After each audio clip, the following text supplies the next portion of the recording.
자, 멀티레벨이란 무엇인가? 멀티레벨은 trouble solver for regression 모델이다. 트래디셔널 리그레션 모델을 돌릴 때 뭔가 문제가 생겼을 때 우리 홍반장 아시죠? 홍반장. 뭔가 생기면 나타나가지고 짜잔 나타나가지고 고쳐주시는 분. 네. 그래서 멀티레벨을 처음에 이게 뭐지? 라고 이해를 하실 때 이 해결사라고 생각을 하시면 될 것 같아요. 왜냐하면 언제 문제가 생기나요? 우리가 유닛 레벨 리그레션 모델을 돌릴 때 대부분의 문제점이 파악이 되는 게 어느 시점인가요?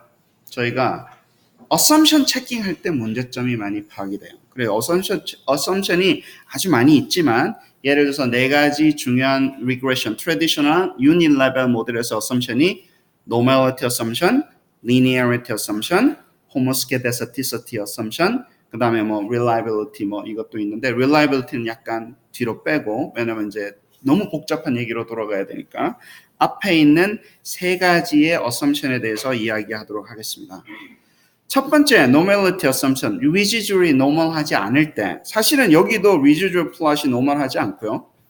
여기도 normal하지 않고 여기도 normal하지 않아요. 사실 normality assumption은 여기 오른쪽 세 개가 다 걸리는 거예요. 그죠? residual plot을 했을 때 QQ plot, PP plot 했을 때 당연히 normal하지도 않고 더 normal하지 않는 경우를 세 가지로 나눠볼 수도 있고요. 그리고 특히 이 경우는 어떻게 되나요?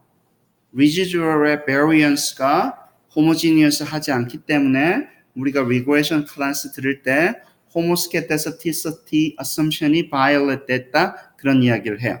그러면 이제 솔루션으로 어떤 거를 배웠나요? 저희가 어떻게 고쳐요? 그럴 때는 어때? nonlinear transformation을 한다거나 여러 가지 방법을 했는데 이런 식으로 한 방향으로 계속 커지거나 계속 작으면 할만해요. 고칠만해요. 근데 언제가 문제인가요? 막 커졌다가 작아졌다가 막 이러면 residual 트랜스포메이션 옵션을 잡기가 되게 힘들어요. 그래서 residual transformation 해서 이렇게 이쁘게 노멀하게 만들 수가 없어요. 그리고 이렇게 바꾸는 옵션들은 normality assumption을 갖다 remedy라고 그러죠. 바꾸는 거는 우리가 알 수 없는 그냥 engineering mind로 regression, residual이나 dependent variable 자꾸 트랜스포머 시켜야 되기 때문에 God never told us that transformation option is correct or not. 그렇잖아요. 우리가 그냥 해보니까 residual이 이제 노멀해졌어요라고 하는 거지 이론을 무슨 큰 이론을 갖다 붙일 수가 없는 거예요. 그러니까 증상이 나타나서 땜빵하듯이 고치는 거예요. 원인을 고치지 않고 왜 이렇게 residual이 non-normal 할까에 대해서는 우리가 고치지 않는 거예요. heteroscedastic 할까에 대한 이론에 대한 게 아니라 겉으로 보이는 것만 고치게 되는 거죠. linearity assumption도 마찬가지입니다. linearity assumption은 이거는 이제 non-linear, 막 residual이 막 뱀처럼 움직일 때 그죠?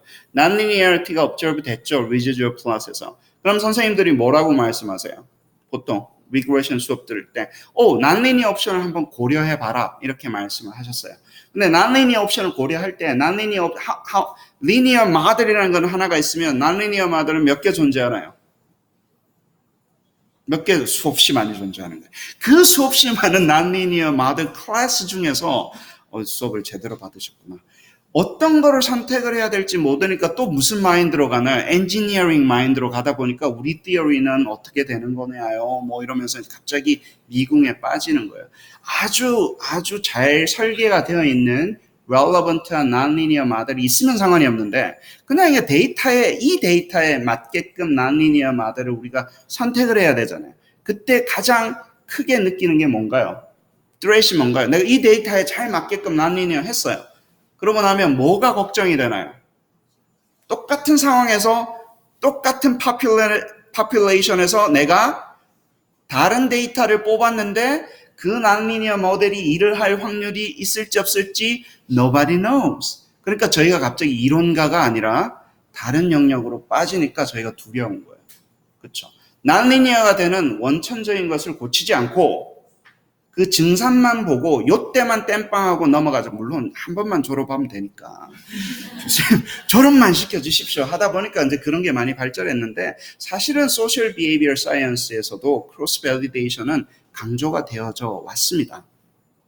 그렇죠? 그러면 nonlinearity, normality, 호모스케데서티서티 이런 것들이 막 생길 때 원인을 처리하지 못하고 자꾸 대증요법만 계속해서 저희가 그때만 넘기듯이 했고 why라는 question에 대해서 저희가 answer를 잘 못했던 거예요.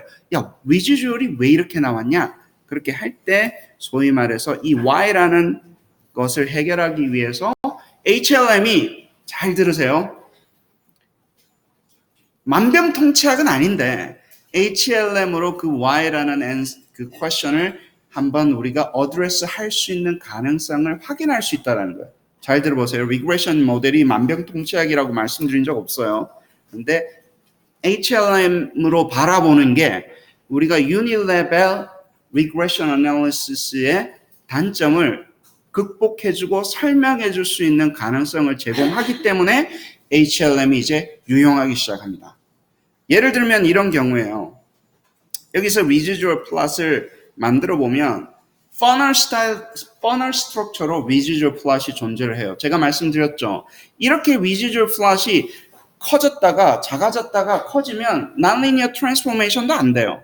뭐가 계속 커지면 뒤에 걸 좀 줄인다거나 계속 작아지면 뭘 해보는데 이런 식으로 오른쪽처럼 생기면 죽도 밥도 안 되는데요.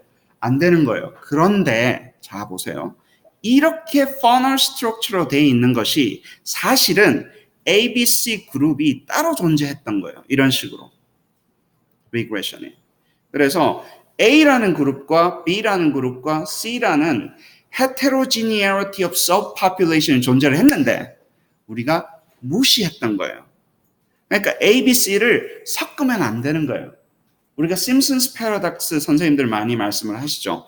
우리 평균의 역습, 평균의 반란. 평균이 정말 좋아요. 아름답고 심플하고 계산하기 좋고 statistically behavior 진짜 잘하고 sampling distribution of mean 잘 나오고 근데 이 평균을 가지고 그렇게 잘 놀고 했는데 평균을 내서는 안 되는 것들 가지고 굳이 억지로 평균을 만드니까 우리가 interpretability가 떨어지고 이상한 상황이 나오는 거예요. 이렇게 쪼개놓고 보면 만약에 이것만 가지고 A라는 그룹만 가지고 residual plot 보면 어때요? 아름답죠. B라는 그룹만 놓고 보면 어때요? residual plot 보면 어때요? 아름답죠. C도 아름다운데 뭉쳐놓으니까 looks ugly. We don't know what to do. 실제로 그래. 이런 식으로 residual plot 나오면요. 바꿀 수가 없어요. 그래서 찾아서 혹시 이런 경우가 있지 않을까 찾아서 고쳐주려고 하면 아까 말씀드린 어떤 상황이에요? 데이터가 subpopulation이 heterogeneous한데 우리가 무시하고 그 subpopulation을 마치 A, B, C 스쿨이 완전히 달라서 따로 분석을 해줘야 되는데 each 스쿨만 보면 아름다운 일들이 일어나는데 그 세 개 다른 스쿨을 한꺼번에 엮고 우리가 그 멤버십을 이그노어 했을 때 이런 상황이 생길 수도 있습니다. 그래서 전문 용어로 heterogeneity of subpopulation이 exist 하는데 우리가 리서치 상에서 카운트를 못 했을 때 이런 상황이 벌어질 수도 있는 거죠. nonlinearity도 마찬가지입니다. 예를 들어 가지고 nonlinearity 이거를 보면 residual plot을 보면 뱀 한 마리가 올라갔다가 다시 내려오죠. 그렇죠? ABC를 무시하고 보면. 근데 이 nonlinearity가 어디서 기인을 했냐면 원래는 A, B, C 따로 보면 아주 beautiful하게 normality assumption이 잘 맞아요. 근데 다시 합쳤기 때문에 우리 한꺼번에 analyze 했기 때문에 이런 뱀 같은 게 막 residual plot 보면 이게 나타날 수도 있는 거고요. 아까도 말씀드렸지만 합치면 예를 들어 가지고 우리가 이런 연구를 해봐요. 얼마나 내가 발 사이즈가 얼마나 큰 거랑 예를 들어서 공부를 얼마나 잘하는가를 어떤 식으로 데이터를 컬렉션 했는데 양의 상관관계가 나온 거예요. 발 사이즈가 크면 클수록 공부를 잘하더라. 이런 식으로 나온 거예요. 근데 그 발 사이즈가 큰 것을 사실은 민족별로 나눠보면 그냥 큰 민족에서는 발 사이즈가 웬만큼 해도 러닝이 별로 안 바뀌고 중간 사이즈의 민족들, ethnicity 그룹에는 별로 의미가 없어요. 그리고 아주 작은, 원래 덩치가 작은 민족들, 저 같은 민족, 이런 사람들 봐도 별로 상관관계가 없는데 그 세 민족을 굳이 한꺼번에 합쳐가지고 나오니까 어떤 상황이 돼요? 파일 사이즈가 크면 공부를 잘하더라. 이런 상황이 나와서 우리가 봤던 연구 결과랑 다르게 나오는 거예요.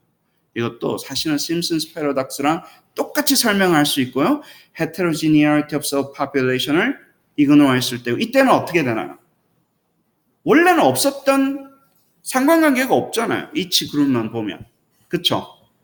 슬로프가 0에 가까워요. 없었던 상관관계가 어떻게 되나요? 합치니까 갑자기 생기죠. 원래 있었던 상관관계도 어떻게 되나요? 없어질 수 있는 거예요. 원래는 스트롱한 상관관계가 있는데 합치면 없어질 수도 있고요. 원래는 없었는데 합치니까 생겨날 수도 있는, 그것은 우리가 inaccurate estimate bias라고 부릅니다. 이 바이어스가 생길지 안 생길지 모르는 거예요. 그러면 어떻게 되나요? 그런 게 있는지 없는지 확인을 해야 되는 거예요.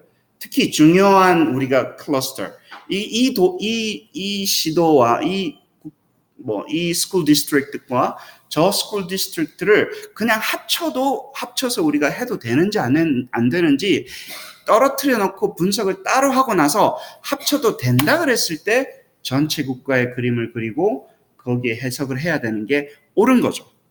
그걸 무시하고 그렇게 체크업을 하자라는 거예요. 체크업을 한다라는 게 뭐예요? Counting the potential heterogeneity of subpopulation 해서 analyzing을 한다는 얘기가 무슨 말일까요? 결국에는 HLM, 멀티레벨 한다는 얘기예요. 결국에는 그걸 한번 확인을 해주는 자체가. 그러니까 저희가 멀티레벨 모델링 왜 하는지 아시라고 지금 이 얘기를 드리는 겁니다. 상당히 많은 경우에 멀티레벨을 해야 되는 상황이 이렇게 벌어지는 거예요. 여기도 마찬가지입니다. 원래는 릴레이션십이 있었어요, 없었어요? 있었어요. 음의 상관관계가 각 집단마다 존재를 했었는데 어땠나요? 합치니까 어떻게 되나요? 릴레이션십이 없어지는 거예요. 이런 경우가 많이 생길 수 있고 확인을 해야 되는 거죠. 그래서 제가 어널리지를 만든 거는, 이제 비유를 만든 거는 멀티레벨 모델링은 우리 유니레벨 리그레션의 홍반장이다. 한국말로는 그렇게 할 수 있겠네요. 트러블 솔버다. 이렇게 설명을 합니다. 여기까지가 설명이 되겠습니다. 감사합니다.